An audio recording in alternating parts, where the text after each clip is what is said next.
Hello दोस्तों, कैसे हो आप सभी दोस्तों। आज की इस वीडियो में हम बात करने वाले हैं फैक्टोरियल की। नंबर थ्योरी की ये तीसरी वीडियो है और इसमें हम बात करेंगे फैक्टोरियल की। दोस्तों ये जो टॉपिक है ये भी बहुत ज़्यादा अपना वेटेज रखता है, बहुत ज़्यादा इंपॉर्टेंस है इस फैक्टोरियल की। ये आपको डायरेक्टली नहीं पूछा जाएगा कभी भी कि फैक्टोरियल निकाल दो इस प्रॉब्लम का, नहीं। आपको कहीं ना कहीं इसका यूज़ करना पड़ सकता है कि मान लीजिए आपको कोई एक बड़ा सा नंबर दे रखा है, उसके फैक्टोरियल का सम बताना है या कहीं आपको फैक्टोरियल की ज़रूरत पड़ी, तो आपको ये बेसिकली आना चाहिए। बेसिकली अप्रोच क्या होती है, फैक्टोरियल को हम जैसे मान लीजिए 4 का फैक्टोरियल निकालना है तो हम क्या करते हैं, 4 इंटू 3 इंटू 2 इंटू 1।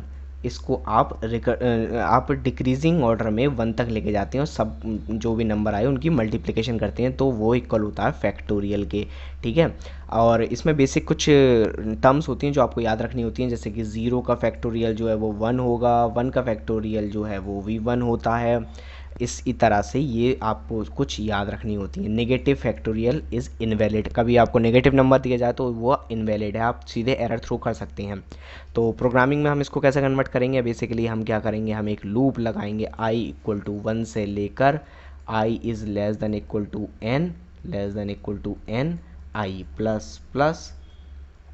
और फैक्टोरियल को आप एक वेरिएबल डिक्लेयर कर सकते हैं, फैक्टोरियल को 1 करेंगे। अगर मान लीजिए आई की वैल्यू, एन की वैल्यू जो है 0 है तो फैक्टोरियल आपका 1 होगा, ये लूप कभी चलेगा ही नहीं, फैक्टोरियल आपका 1 रिटर्न हो जाएगा। तो ये इस बात की भी केयर कर लेगा।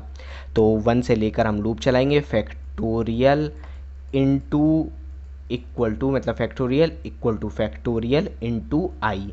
तो ये क्या करेगा, 1 से लेकर n तक सारे नंबर्स की मल्टीप्लिकेशन कर देगा। आप इसको सिंपल वन लाइनर में भी लिख सकते हैं। मान लीजिए फैक्ट, एक मैंने फंक्शन बनाया n, इसमें एक वो दिया, उसमें मैंने सिंपली रिटर्न कर दिया अगर n जो है वो मेरा लेस देन है या बराबर है 1 के, तो मैं रिटर्न कर दूंगा। मैंने बेसिकली टर्नरी ऑपरेटर यूज़ करा तो मैं रिटर्न कर दूंगा 1।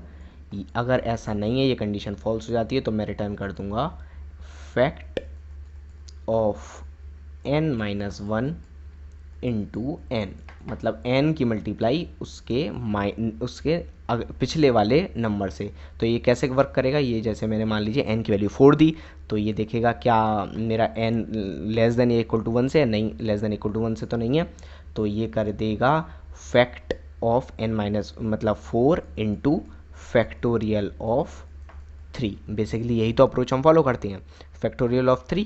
उसके बाद फैक्टोरियल ऑफ 3 क्या करेगा, 3 इंटू फैक्टोरियल ऑफ 2। ये क्या करेगा, 2 इंटू फैक्टोरियल ऑफ 1। तो ये चेक करेगा क्या n की value less than equal to 1 से, हाँ है, तो ये 1 को रिटर्न कर देगा।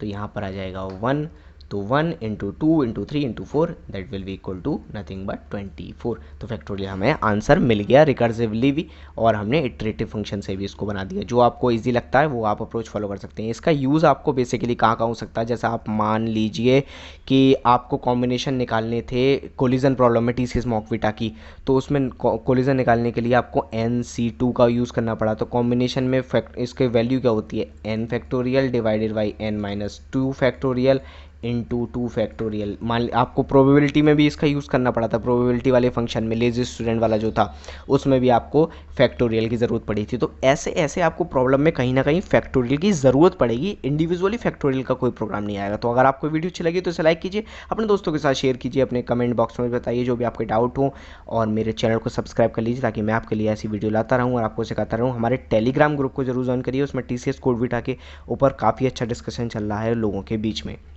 मिलते हैं आपसे अगली वीडियो में, तब तक के लिए गुड बाय।